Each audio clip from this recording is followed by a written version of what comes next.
S. Chand presents educational video lectures as per the new UGC curriculum.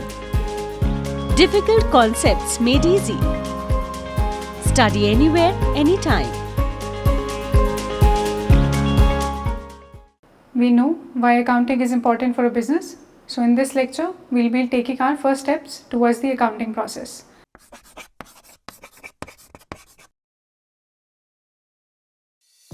If you want to study this topic in detail, refer to these books from S. Chand Publishing and Vikas Publishing House. Link is provided in the description box. Hi, I'm Neeti and I welcome you to S. Chand Academy. So starting with a very basic accounting equation, that our assets are equal to the total of our liabilities and the capital of our business. Now what are assets?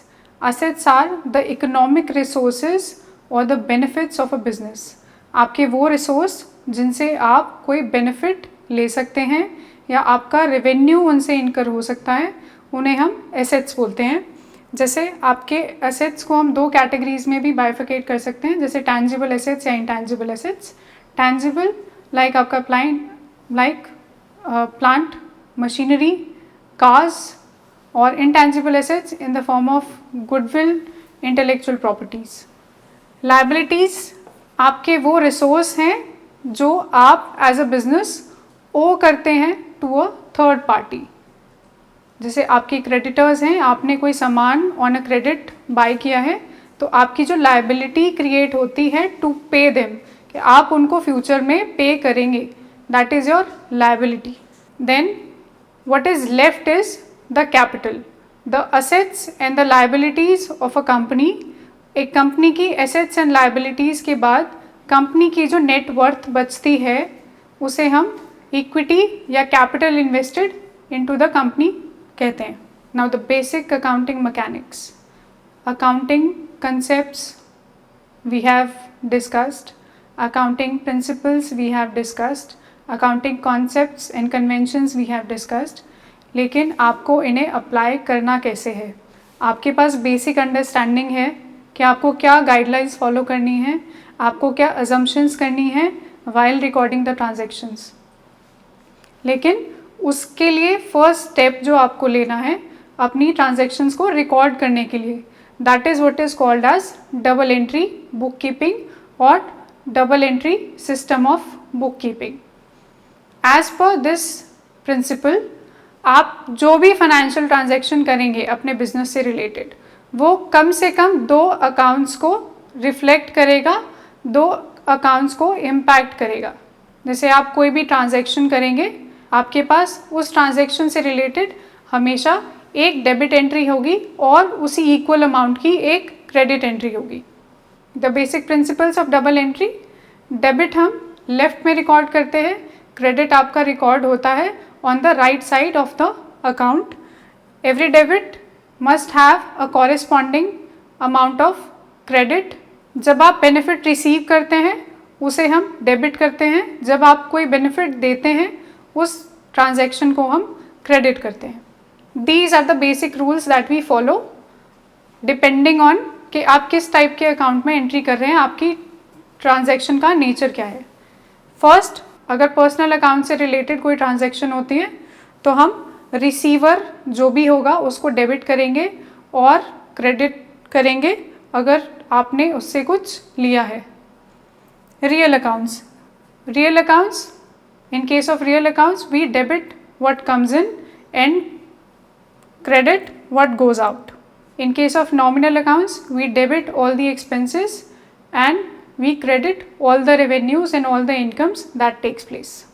Now these are the accounts जिनके basis पे हम अपने 3 rule apply करते हैं. Personal accounts, जैसे कि कोई भी अकाउंट होगा, आपके किसी सप्लायर का अकाउंट होगा, आपके किसी बायर का अकाउंट होगा, आपके जो क्रेडिटर्स के अकाउंट होते हैं वो पर्सनल अकाउंट्स होते हैं, उसको हम एंटर करते हैं debit. On the basis of personal accounts we make transactions and recordings at debit the receiver and credit the giver. Real accounts are accounts related to assets and liabilities, अगर आपने कोई नई एसेट खरीदी है या आपका कोई आउटस्टैंडिंग बिल था या आउटस्टैंडिंग पेमेंट था जो आपने पे कर दिया है, these transaction come under real account.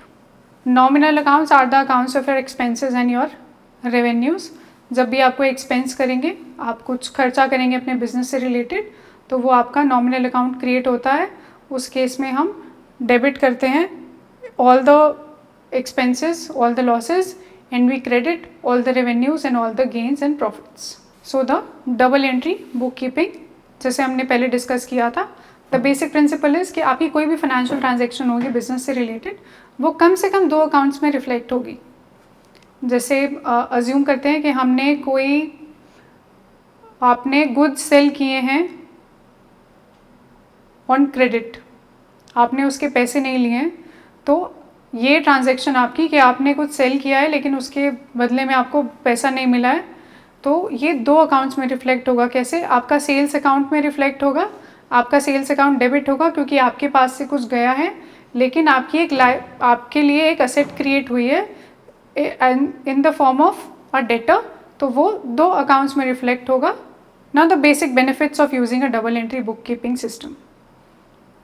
There was a time जब सिंगल एंट्री रिकॉर्डिंग भी होती थी अकाउंटिंग में, लेकिन हर चीज़ में इवॉल्व होते हुए, हर चीज़ के बेनिफिट्स को जानते हुए हम इम्प्रूवमेंट करते हैं अपने प्रोसीजर्स में, प्रिंसिपल्स में, जो कि हमने डबल एंट्री बुक कीपिंग के केस में भी किया है. There are certain benefits that double entry book keeping gives. First of that is आपको ये कंप्लीट पिक्चर प्रोवाइड करता है. अब ऐसा तो नहीं है ना कि आपने रेवेन्यू अर्न किया और उसके लिए आपका कोई एक्सपेंस नहीं हुआ. अगर आपने कुछ बेचा भी तो आपने उसके लिए कुछ एफर्ट्स किए होंगे अपनी तरफ से, आपकी सेल्स टीम ने कुछ एफर्ट्स किए होंगे, आपकी मार्केटिंग टीम ने, सेल्स टीम ने कुछ एफर्ट्स किए होंगे, तो वो जो एक्सपेंसेस हैं आपके, वो आपके मैच होते हैं आपके रेवेन्यू से जो आपने अर्न किया है. तो जब तक आप उन दोनों पर्सपेक्टिव को मैच नहीं करेंगे, it will not give you an actual picture of the financial performance of your organization. When you have accurate information, reliable information, it also helps you in better decision making for future. It helps in reduction of mistakes, whether there could be a problem of arithmetical mistakes or arithmetical miscalculation, or there could be a case where one transaction has been debited into an account but the same entry has not been made into an account of credit. तो ऐसा जहाँ भी होता है, जब आप double entry के rules follow नहीं करते हैं, तब आपकी मिस्टेक्स कैच करना ईजी होता है. जब आप हर क्रेडिट को एक डेबिट से एसोसिएट कर रहे हैं, then your book of accounts become more comparable, more transparent for the people जिनको उसके बेसिस पे कोई डिसीजन लेना है या आपके फाइनेंशियल अकाउंट्स का यूज़ करना है. So we'll see you after the break. In this lecture, we have discussed about the basic accounting equation, the double entry bookkeeping system and its benefits. Now quality learning is easily available at your doorstep. S. Chand Academy brings detailed lectures based on UGC curriculum as per the New Education Policy 2020. So do not forget to subscribe to the S. Chand Academy and access the wide world of knowledge conveniently sitting within the comfort of your home. Stay connected and keep watching S. Chand Academy. Happy learning! Welcome back after the break to S. Chand Academy. Before the break, we have discussed about the basic accounting equation, the double entry system and the benefits of it. After the break, we will continue with the different types of account that we make and the concept of journal entry. So journal entries are basically how we record our financial transactions. We are discussing from the very start that what accounting is, that we will be recording our transaction, our financial transactions into the book of accounts. Journal entry is the first step towards it. जब आप अपनी financial transactions को record करते हैं, उसे हम journal entry बोलते हैं.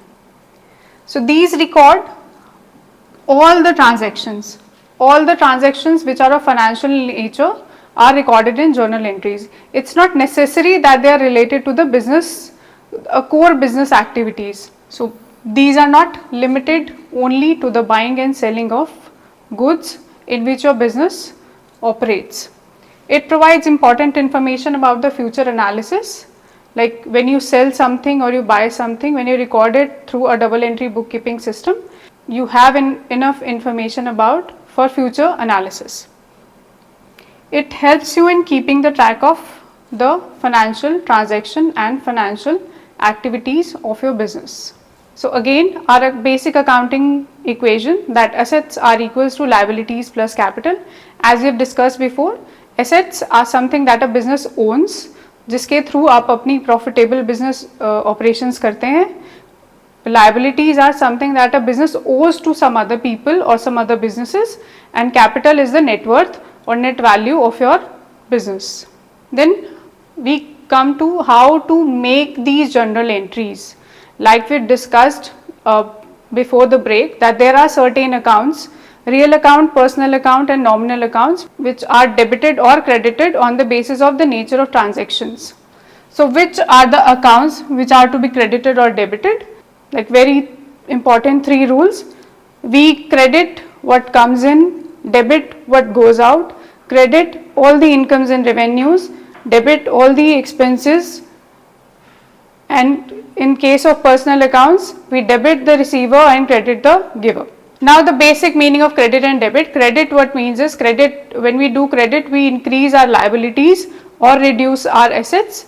Vice versa, debit means that we reduce our liabilities and increase our assets. Debit and credit will always balance in the book of accounts. If they are not balanced, then there will be some error that we can catch if our books are not balanced.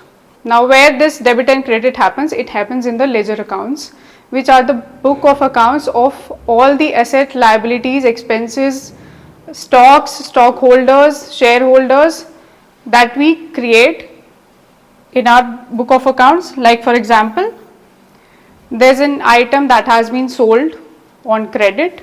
Then for this particular transaction, this particular single transaction, what we do is we debit the account of receivables because our assets have increased, our debtors have increased, and we credit our sales account because there is something that has gone out of our accounting books.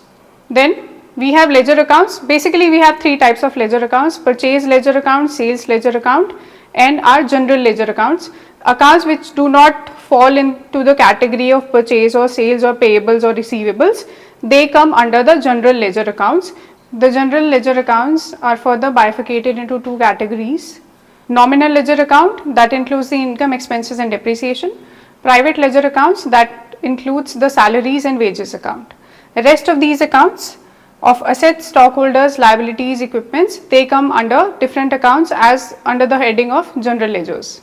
After recording all the transactions into different ledger accounts, we prepare a trial balance.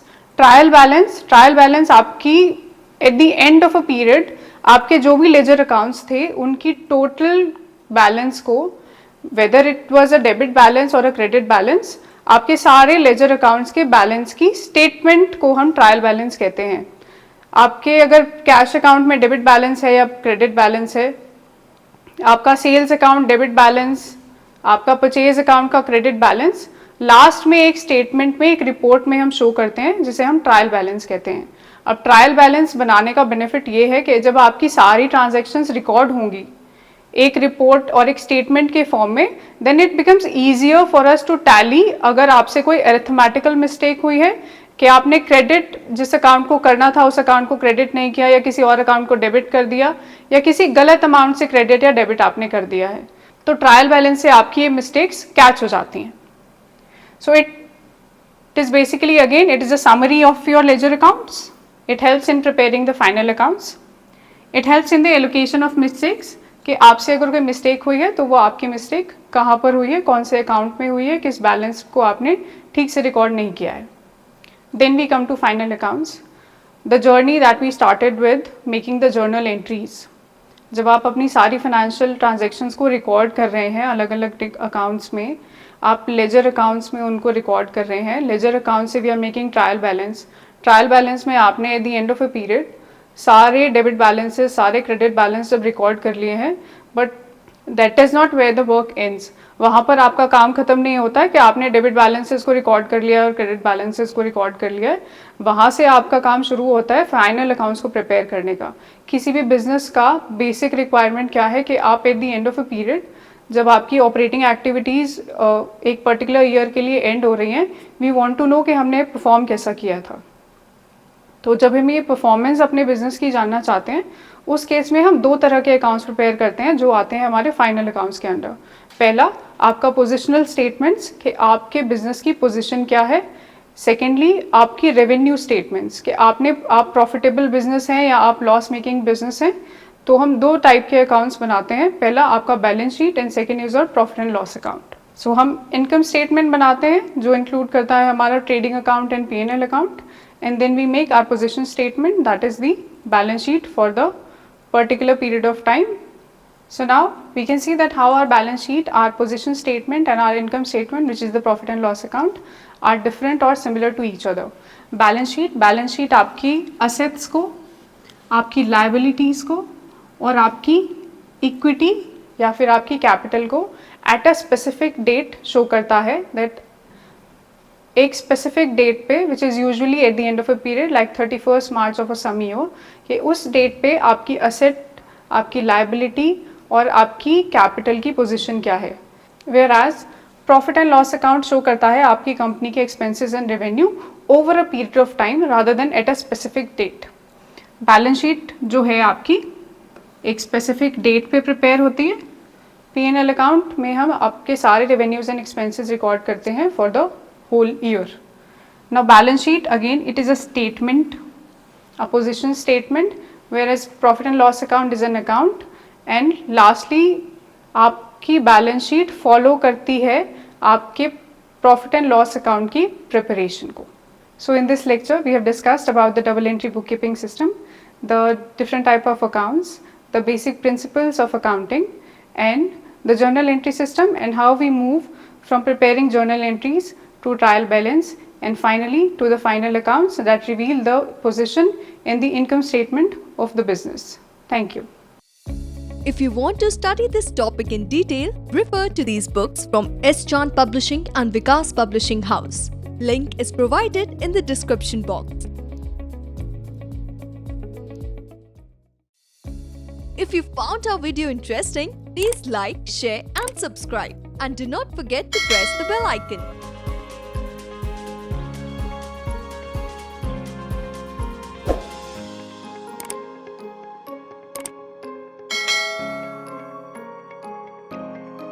All rights reserved. This video has been prepared for educational purposes only. No part of it may be reproduced or copied without the permission of the copyright holder.